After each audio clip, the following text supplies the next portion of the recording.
pew, pew. Hello everyone, it's me, Spiderman. Are you all ready for Venom? Let's go.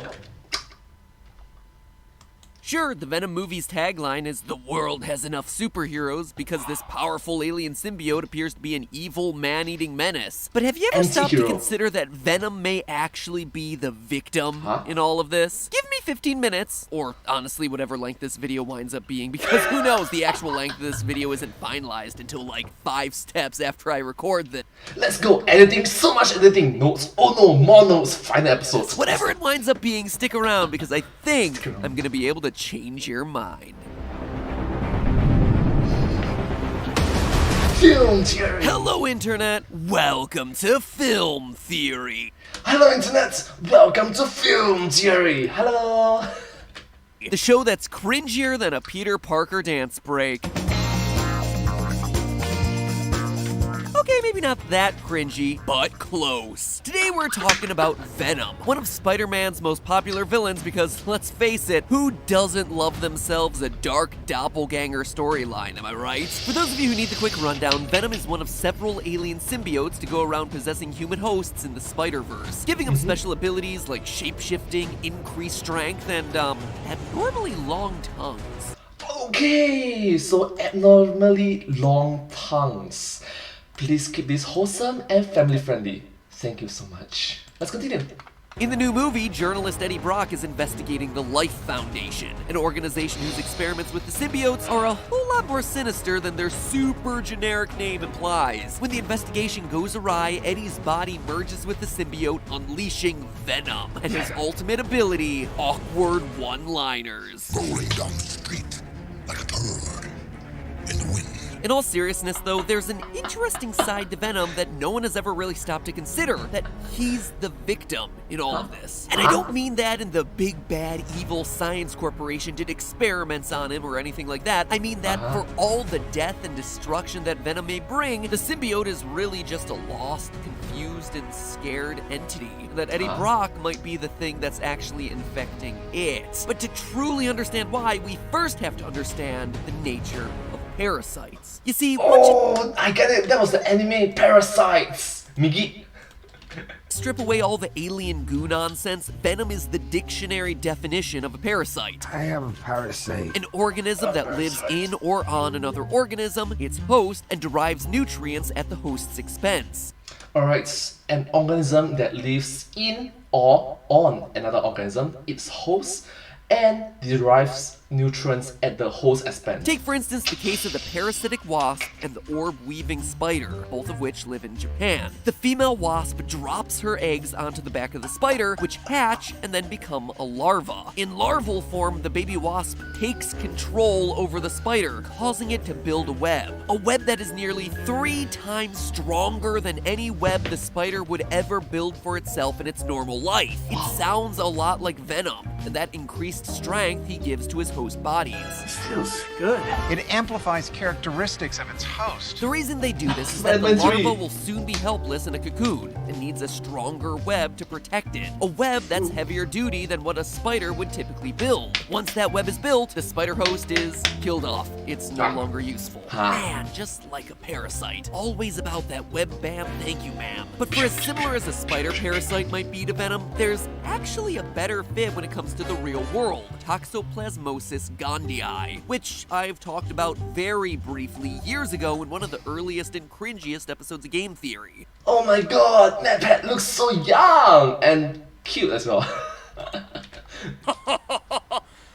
That worked. Basically, Toxoplasmosis Right now he's that bad. hijacks the brain of a rat, forcing it to hide out in the open where it can be found and eaten by cats. Bad news for the rat, but great news for the parasite because once it's inside the cat's stomach, it can morph into a cat-compatible form and then also reproduce inside the cat's digestive system. After reproducing, it gets pooped back out by the cat and gets into the water supply, where it's once again consumed by the rats. It's like a really gross version of the circle of life. Everything the poop touches will be your home. Now, you'd be totally forgiven if none of that immediately reminds you of Venom, but in both cases we're presented with a parasite whose behavior and abilities change based on the thing it's infecting.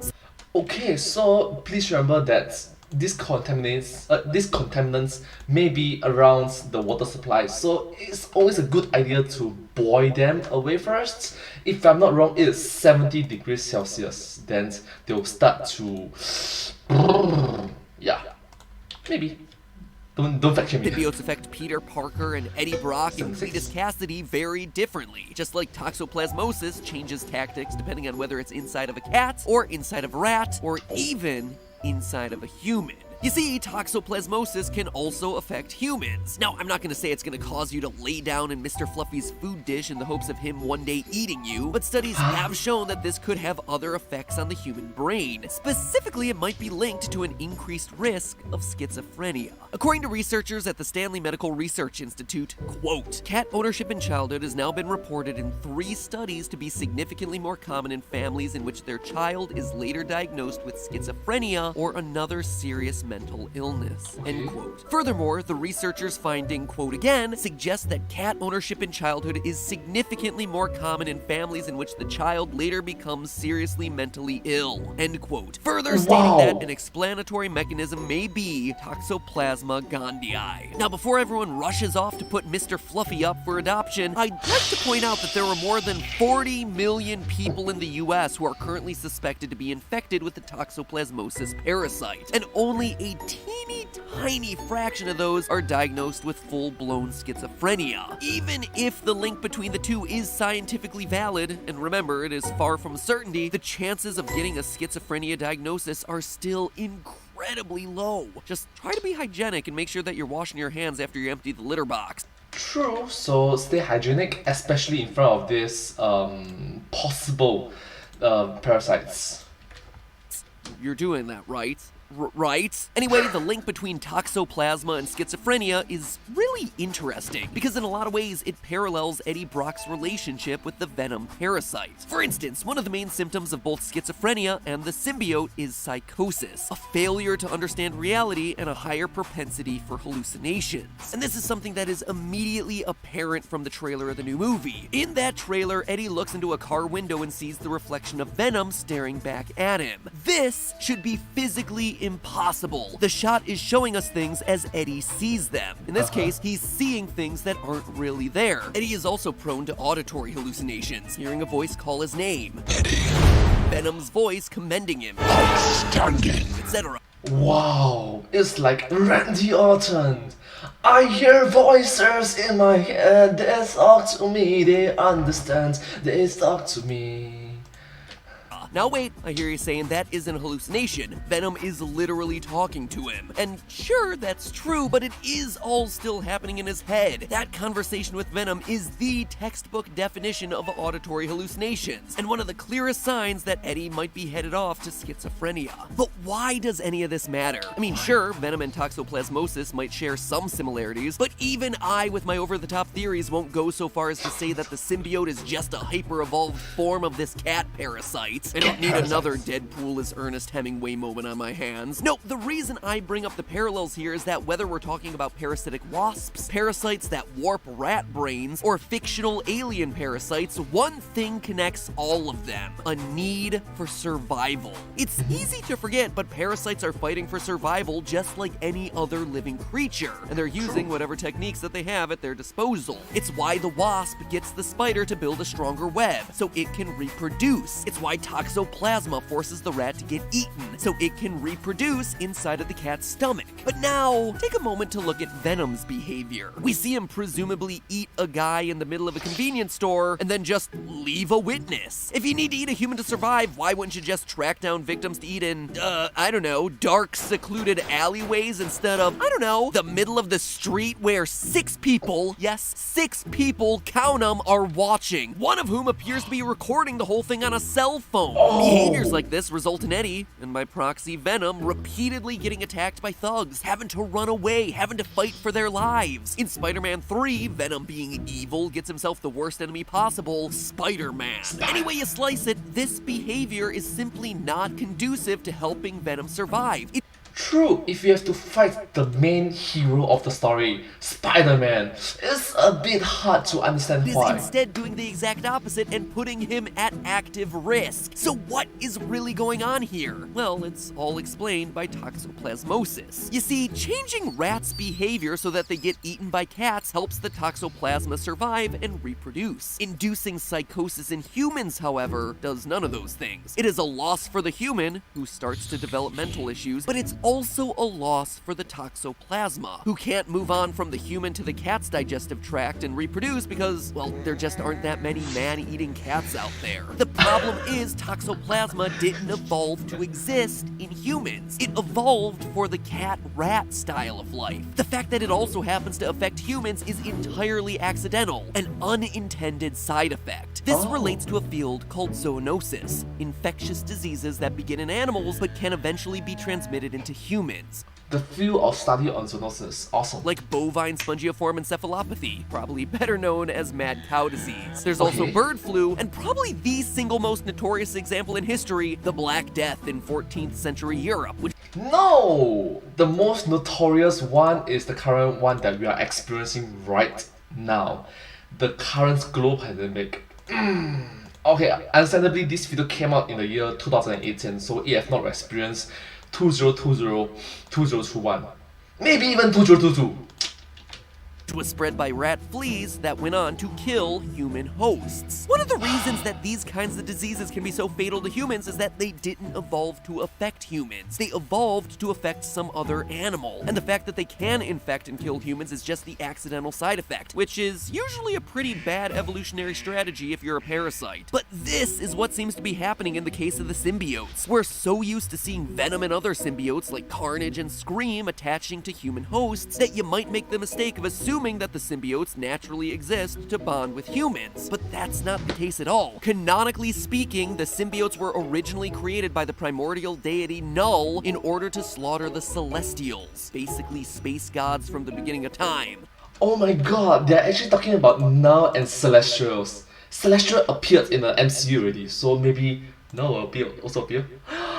Oh wow, it's gonna open up cans of worms. You remember Nowhere from the Guardians of the Galaxy movies? Yeah, How it's in Celestial. the shape of a head? Well, yeah, in the comics, that's technically a Celestial's severed head where people are parking their boats. Anyway, it shouldn't come as a big surprise that an organism created in a separate part of the galaxy with the intent of bonding with space Gzi would probably experience unintended side effects when trying to bond with a human host. It's a learning process, which might explain why Venom's behavior sometimes seems erratic at best, and completely against his own survival at worst. In fact, if anything, it might be the symbiotes themselves who are affected more by this bonding process. We often see the Venom symbiote as something who takes control of humans, but the link works both ways. Though the symbiotes were originally created with evil intentions, one of the quirks of their programming is that they take on some attributes of their host. In many cases, symbiotes feel that their existence has no meaning, and one of the reasons they bond with a host is to give their lives a simple purpose. This is one of the reasons why when Venom first bonded with Peter Parker in the comics, the thing it did was to go out at night and fight crime. The meaning for its own existence came from Peter Parker, who spends most of his time fighting crime. However, this had an unintended side effect. The symbiotes who had bonded with benevolent hosts infected the symbiotic hive mind with traits such as nobility and honor. The good symbiotes eventually rebelled against Null and imprisoned him at the center of their artificial planet in the Andromeda Galaxy, eventually creating the agents of the cosmos as a force not of chaos, but for good. If you needed proof that symbiotes weren't designed with humans in mind, that seems like a pretty good indicator. The fact that noble humans were essentially able to reprogram an evil alien symbiote hive mind to be benevolent seems to indicate that the symbiotes are not prepared for the effects of what happens when they bond with a completely new organism.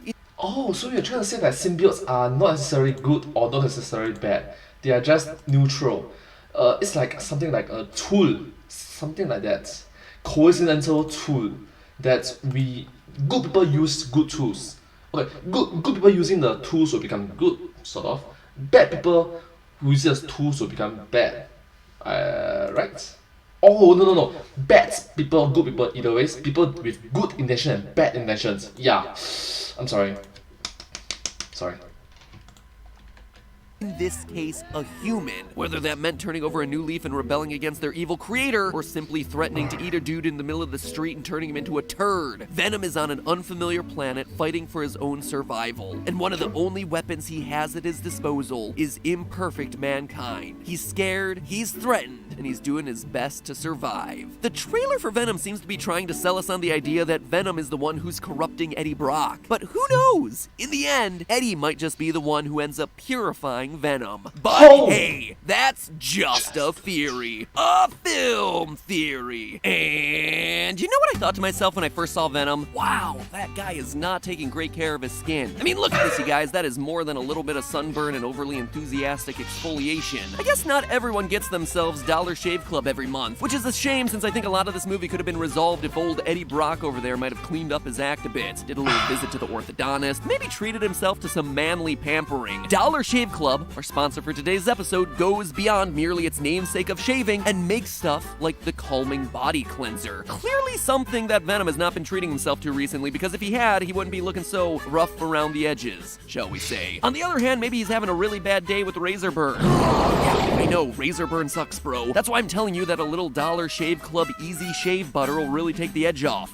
so to speak. So you'll be back to breaking hearts instead of breaking basically everything else in this movie. I relate to feeling like a monster sometimes and needing to take better care of myself, pamper myself, so to speak. So if you too have the monster building inside of you and need a chance to relax, treat yourself to the new Dollar Shave Club starter set. Dollar Shave Club basically put together a starter set of their most popular products, including that body wash and that shave butter I mentioned, which are both awesome, all in a box for just $5, along with their executive razor. The razor that I just showed my father who was visiting from out of town the other day, and he's like, wow, that is a really good razor. And I'm like, yeah, and it's inexpensive. And he's like, that's great, what a great service. So Dollar Shave Club is Dad Pat approved. And not only is their stuff awesome and cheaper than you're gonna find in store, and also delivered right to your door, but they also make a lot of these episodes possible. They support this channel, but most importantly of all, they support you. Looking, smelling, and feeling fantastic. You can go check them out at dollarshaveClub.com/filmtheory. FILMTHEORY. Right there at the top of the description, just begging to be clicked on. Please, I'm just a lonely link. Make my existence worth it. So go on, make that link's existence worth it. And once you're on the other end, remember, it's only $5. That is like the same amount of money that you spent on coffee this morning. And that certainly didn't make your skin feel baby soft. Now, if you'll excuse me, I need to go wrangle Eddie Brock and talk to him about the importance of moisturizing. Well, anyways, thank you so much for watching this video. I hope that this video has been very interesting and unique to watch. Don't think so too? If you do like this video, please remember to like, share, and subscribe to my channel, and comment down below if you have anything to share with us. Don't forget to follow my channel, and sincerely appreciate all of the support and encouragement for my work. Thank you all so much, and hope to see you all in my next video. But hey, that's just a theory, a film theory, and cut.